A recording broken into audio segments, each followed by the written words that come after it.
ఉన్న బంగారాన్ని విడిపించి ఆ రోజు ఆన్లైన్ రేటుకే మేము కొంటాం. Sharma gold company. నమస్కారం, నేను మీ జాహ్నవి. మనతో ఉన్నారు ప్రముఖ జ్యోతిష్య వాస్తు పండితులు, అగ్ని ఉపాసకులు, బ్రహ్మశ్రీ అన్నవరపు తిరుపతి మూర్తి అవధాని గురువు గారు. మాట్లాడేద్దాం. నమస్కారం గురుగారు. ఓం శ్రీ మహాగణాధిపతయే నమః. అయితే గురుగారు, మీరు నిర్మిస్తున్నటువంటి త్రయంబకేశ్వర ఆలయ నిర్మాణం అయితే జరుగుతూ ఉంది. అయితే మొన్న వచ్చినప్పుడు మాటల్లో మీరు అన్నారు 3 లక్షల రుద్రాక్షలతో అభిషేకం జరుగుతుంది అంటే దీని వెనక ఏమైనా ప్రత్యేకమైన రహస్యం ఉందంటారా? ఏదైనా ప్రామాణికం ప్రకారం దీన్ని చేస్తున్నారా మీరు? ప్రతి దానికి ఒక మూలం ఉంటుంది. ఒక్కొక్క విధానం ఒక్కొక్క రకంగా అనుసరిస్తూ ఉంటాం. మీరందరూ 1,00,000 బిల్వార్చన చూసుంటారు, 1,00,000 తులసి అర్చన చూసుంటారు, 1,00,000 మల్లెపూల అర్చన చూసుంటారు, 1,00,000 గులాబీ అర్చన చూసుంటారు, అలానే 1,00,000 కుంకుమార్చన, 1,00,000 పసుపు అర్చన చూసుంటారు, 1,00,000 భస్మార్చన కూడా మనం చూసే ఉంటాం. చూడకుండా ఉండే అవకాశాలు తక్కువ. అలానే 1,00,000 తమలపాకులతో అర్చన, అలాగే 1,00,000 పుష్పార్చన, అన్ని రకాల పుష్పాలు కలిపి 1,00,000 పుష్పాలతో అర్చన కూడా మనం చూసుంటాం. ఇందులో పసుపు, కుంకుమ, భస్మం ఈ 3 పక్కన పెడితే ఈ 9 మిగిలిన 6 ఇవాళ అర్చన చేస్తే రేపు పొద్దునకి పనికిరావు. అంటే నిర్మాణం అయిపోతాయి. పనికిరావు అంటే ఇవాళ మొత్తం 1,00,000 పుష్పార్చన చేస్తాం, రేపు ఉదయానికి అవి తీయకపోతే మొత్తం పాడైపోతుంటాయి. అక్కడ మొత్తం వాసన చేసి పాడైపోతుంది. మరి అట్లా పాడైపోకుండా ఉండేటువంటి పదార్థాలు ఏముంటాయి అనేటువంటివి మనం తీసుకుందాం. పసుపు, కుంకుమ, భస్మం. ఈ పసుపు, కుంకుమ, భస్మం అనేటువంటిది మనం ఏం చేస్తున్నాం? అభిషేకం చేసిన తర్వాత మనం అందరం కూడా తీసుకుంటున్నాము. దాన్ని మనం ఎలా వాడాలో కూడా తెలియని పరిస్థితుల్లో ఆ పసుపుని తీసుకొని అదే పసుపుని మన కాళ్ళకు కూడా రాసేస్తున్నాం. తెలియని పరిస్థితుల్లో ఆ పసుపుని ఎలా వాడాలో మనకు పెద్దగా అవగాహన లేదు. ఆ కుంకుమ తీసుకుంటున్నాం, పెట్టుకుంటున్నాం, గోడలకి గట్ర పూస్తున్నాం, కింద పడేస్తున్నాం, ఏదో అయిపోతుంది. ఆ భస్మం కాస్త పెట్టుకుంటున్నాం, కాస్త వదిలేస్తున్నాం. అసలు ఎక్కడా కూడా ఇంత కూడా వృధా కాకుండా ఈశ్వరుడి నుంచే వచ్చినటువంటి ద్రవ్యం శాఖోపశాఖలుగా వృద్ధి చెంది దాని నుంచి వచ్చినటువంటి ఏవైతే కనుక రుద్రాక్షలు ఉన్నాయో దాన్ని ఈశ్వరుడికి సమర్పణ చేయడం, దాన్నే 3 లక్షల రుద్రాక్షలు 10వ ఆవరణ అంటారు. దాన్ని 10 అనగా మన శరీరంలో ఉండేటువంటి వాటిలలో ప్రధానమైనటువంటివి 10 రకాల అంగాలండి. లలాట స్థానం ఒకటి ఉంది, ప్రధానంగా మనం చెప్పుకోవచ్చు. పూర్వ దిగ్భాగే లలాట స్థానం, ఆగ్నేయ దిగ్భాగే నేత్రస్థానం, దక్షిణ దిగ్భాగే కర్ణస్థానం. ఇలా చెప్పుకుంటూ వస్తే శరీరంలో 10 ముఖ్యమైన అంగాలండి. ఆ ఒక్క శరీరంలో ఉండేటువంటి 10 అంగాలకి కూడా పునర్జీవాన్ని ఇస్తుంది. అలానే మళ్ళీ 16 అంగాలు విడిగా ఉంటాయండి. శిఖ, శిరశ్చ, మూర్ధాచ, లలాటం, నేత్ర, కర్ణకౌ, ముఖంచ, కంఠ, బాహుచ, హృత్, నాభి, కటిస్థత, ఊరుజాను, జంఘ, పాదు. ఇవి 16. మనిషికి కాళ్ళు చేతులు పని చేయట్లేదు అంటే శరీరం ఇంకెంత పని చేసినా ఉపయోగం లేదు. ఆ ఒక్క శరీరానికి పూర్తిగా కూడా పునర్జీవాన్ని ఇచ్చేటువంటిది. ఎందుకని? ఆ రుద్రాక్ష మీరు నేను పెట్టించింది కాదు, తయారు చేసింది కాదు. పసుపు మనం భూమిలో వేస్తుంటే పసుపు చెట్టు వస్తుంది. ఆ పసుపు కొమ్ముల నుంచే కుంకుమ తయారు చేస్తున్నాం. కుంకుమ రాళ్ళు వేసి. కుంకుమ చెట్టు లేదు కదా, పసుపు చెట్టు ఉన్నట్టుగా. ఆవుపేట నుంచి తీసే భస్మం వేరుగా ఉంటుంది. కానీ రుద్రాక్షలు అనేటువంటిది ఈశ్వరుడి నుంచి భూమి మీద పడి శాఖోపశాఖలుగా వృక్షోపవృక్షాలుగా వృద్ధి చెందింది.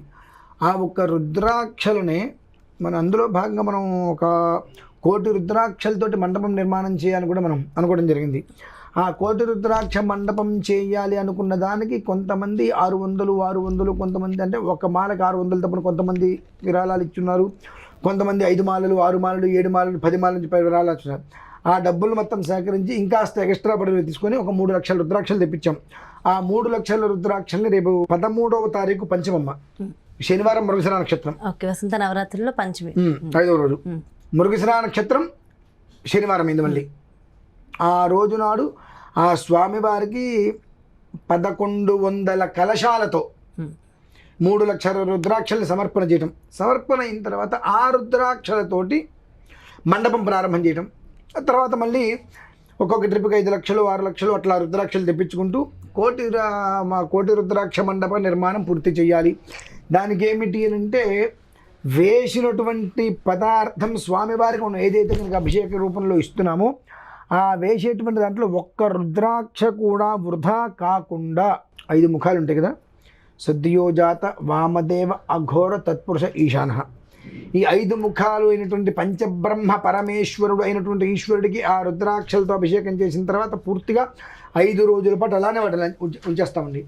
5 రోజుల అనంతరం దాన్ని మొత్తం కూడా రుద్రాక్ష మండపానికి మనం వాడటం జరుగుతుంది. ఎందువలనంటే భూమి మీద జన్మించినటువంటి ప్రతి ఒక్క వ్యక్తి ఒక శివలింగాన్ని ప్రతిష్ఠ చేయాలి. అవుతుందా? శివలింగాన్ని ప్రతిష్ఠ చేయాలంటే ఒక రకంగా సామాన్యంగా ఒక 6 మాసములు వివాహమై ఉండాలి, సంతానవంతుడై ఉండాలి, పూర్తిగా సన్యాసంలాగా అన్నిట్లని వదిలేసేసి జీవించగలిగి ఉండాలి. అలా ఉండేటువంటి వ్యక్తి 6 నెలల పాటు అలా ఉండగలిగితే ఒక శివలింగాన్ని ప్రతిష్ఠ చేయడానికి అర్హత, లేకపోతే కనుక అర్హత ఉండదు. మరి ప్రతి మానవుడు శివలింగాన్ని ప్రతిష్ఠ చేయాలి కదా, ఛందోబద్ధంగా చేయలేని యొక్క మనిషి పరిస్థితి ఏమిటి? రుద్రాక్షని ఈశ్వరుడికి సమర్పణ చేయండి అనేటువంటిది చెప్పబడి ఉన్నది. అంటే రుద్రాక్ష ఎందుకు చేయాలి? స్ఫటికము కూడా నీటి నుంచే తయారైంది. నీరు మైనస్లోకి వెళ్ళి వెళ్ళి వెళ్ళి వెళ్ళి వెళ్ళి వెళ్ళి గట్టిగా తయారైపోయి స్ఫటికంలాగా తయారైంది. కానీ రుద్రాక్ష అనేటువంటిది రుద్రుడి నుంచే భూమి మీదకి వచ్చింది, సాక్షాత్తు పైనుంచి. దానికి అందుకనే ఆ రుద్రాక్షకు ఉన్నటువంటి ఒక్క యోగం అనేటువంటిది అంతా ఇంత కాదు. ఓం నమో భగవతే రుద్రాయ, రుద్రాక్ష అంటే రుద్రాయ అని వచ్చింది అక్కడ. అంటే ఓం నమో భగవతే రుద్రాయ, ఆ ఒక్క రుద్రాక్ష ఎవరైతే ధరిస్తారో 10 విధాలు కూడా, అంటే 10 దిక్కులు. 10 దిక్కులు ఏంటంటే 8 దిక్కులు ఉన్నాయి మనకు, ఊర్ధ్వము ఆకాశము. 10 దిక్కులు యందు కూడా సర్వభూతాలు కూడా మనకు అనుకూలంగానే ఉంటాయి. ప్రతికూల వాతావరణం తీసుకురాకుండా ఉంటుంది. ఎందువల్లంటే ఓం నమో భగవతే రుద్రాయ, ఆ రుద్రాక్షం వెళ్ళి ఉంది మనకు. దీని గురించి ఎంతగానో చెప్పబడి ఉన్నది. ప్రతి ఒక్క మనిషి జీవితంలో సుఖ సంతోషాలతో ఉండాలి అంటే ఈశ్వరుడికి మనం ఏమి ఇవ్వగలము? ఆయన నుంచి వచ్చినదే ఆయనకి మనం పరిపూర్ణంగా ఇవ్వగలం. దానికి ఆ ఒక 1,00,00,000 రుద్రాక్ష మండపం అనేటువంటిది ఏర్పాటు చేయడం జరిగింది కాబట్టి సంకల్పంలో దానికి అనుసరించి కొంతమంది విరాళాలు ఇచ్చారు కాబట్టి ఆ పంచమి రోజు నాటికి కూడా ఆ ఆలయాన్ని శంకుస్థాపన చేసే సంవత్సరం అవుతుందమ్మా. ప్రథమ వార్షికోత్సవం, ఫస్ట్ యానివర్సరీ అనొచ్చు, శంకుస్థాపన చేసి. ఆ సమయానికి వెళ్ళి ఎట్టి పరిస్థితులలో 13వ తారీఖు అయింది. నిన్న 12 అనుకున్నాను, 13వ తారీఖు అయింది మనకు పంచమి. మృగశిర నక్షత్రం శనివారం వస్తుంది మనకు. ఆ రోజు నాడు ఖచ్చితంగా ఉదయం నుంచి ఎంతమంది వచ్చినా సరే అందరి చేత వాళ్ళు 100 రుద్రాక్షలు వేస్తారా స్వామివారి మీద, 1000 వేస్తారా, 2000 వేస్తారా, 10,000 వేస్తారా, వాళ్ళ ఓపిక. 1100 కలశాలతో మాత్రం అభిషేకం. నేను ఒక కలశం పోస్తాను, మంచిది శుభం.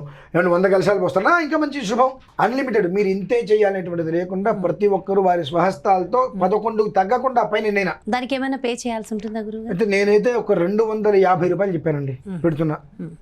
ఎంతైనా మన ఇష్టం పెట్టచ్చు, కానీ అక్కడ నాకు ఎంతవరకు అవసరం అవుతుందో అంతవరకు నేను పెట్టుకుందాం అనుకున్నాను. ఎందువల్లనంటే ఒక 250 రూపాయలు అభిషేకం చేసుకునే వాళ్ళ చేతి నుంచి నేను కనుక తీసుకోగలిగితే అక్కడికి ఎంతమంది వస్తారో మనకు తెలియదు.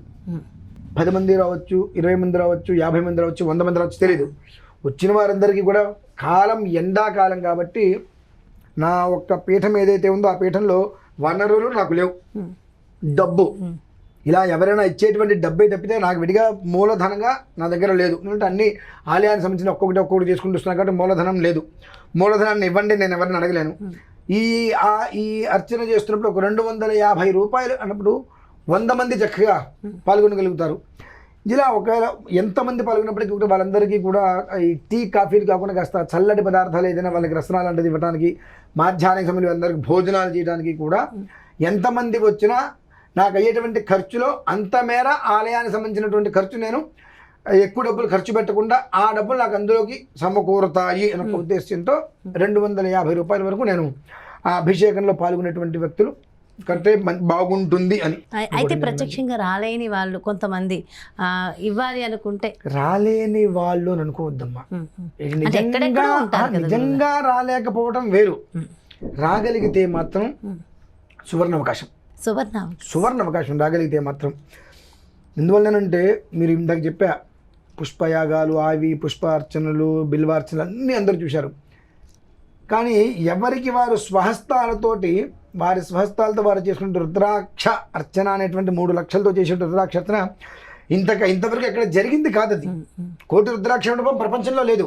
అసలు మన ఆలయం లాంటి ఆలయమే భారతదేశంలో లేదు. 11 అడుగుల లోపలికి ఒకే సూత్రంలో 300 శివలింగాలు, 360 శివలింగాలు, శివలింగాలు, త్రిశూల ధ్వజం, అంటే ధ్వజస్తంభమే త్రిశూలం. మా భారతదేశంలో ఎక్కడా లేదు. అటువంటిది అంతకన్నా విశేషంగా రుద్రాక్ష మండపం ప్రపంచంలో ఎక్కడా లేదు 1,00,00,000 రుద్రాక్షలతో.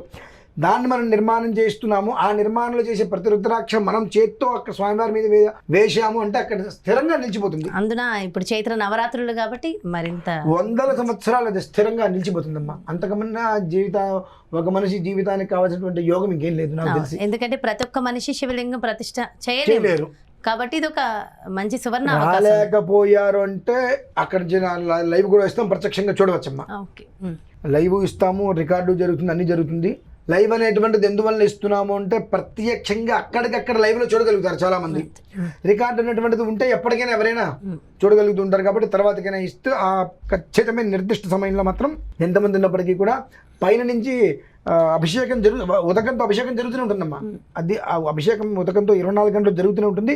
అందులోనే ఈ రుద్రాక్షతోటి అంత విశేషాన్ని దృష్టిలో ఉంచుకొని సకల మానవాళి యొక్క క్షేమాన్ని కోరి రుద్రాక్ష అనేటువంటిది రుద్రుడి నుంచే వచ్చింది కనుక ఓ నమో భగవతే రుద్రాయ అన్న శ్రీరుద్ర నమ్మకం అన్న అన్ని ఆ రుద్రం అనేటువంటి శబ్దానికే మొత్తం సమవర్తి న్యాయంగా ఉంటుంది. అందులోనూ రుద్రము అంటే భద్రం అనేటువంటిది విషయాన్ని కూడా దృష్టిలో ఉంచుకొని సకల మానవాళి కూడా భద్రతకి ఎలాంటి లోపము ఉండవద్దు అనే ఉద్దేశంతో 13వ తారీఖు పంచమి, అందులోనూ కుజ నక్షత్రము శనివారం 2 కలిసి రావడం అనేటువంటిది కూడా దుర్యోగాన్ని మాపేటువంటి భవ్యయోగం. అది దృష్టిలో ఉంచుకొని చేస్తున్నానమ్మా. చాలా చాలా సంతోషం గురువుగారు, చాలా మంచి అవకాశం అందరికీ కలిగిస్తున్నందుకు చాలా చాలా సంతోషం. Thank you so much. మరి గురువుగారు నిర్మించినటువంటి త్రయంబకేశ్వర స్వామి ఆలయం మొదటి వార్షికోత్సవం సందర్భంగా ప్రత్యేకమైన పూజలు అది ఏప్రిల్ 13వ తారీఖున నిర్వహిస్తున్నారు. మరి ఈ ప్రత్యేకమైన కార్యక్రమంలో 3 లక్షల రుద్రాక్షలతో రుద్రాభిషేకంలో ప్రత్యక్షంగా మీరు కూడా పాల్గొనాలి. వివరాలు కావాలి అంటే వెంటనే క్రింద డిస్ప్లే అవుతున్నటువంటి నెంబర్స్కి కాల్ చేయగలరు. నమస్కారం.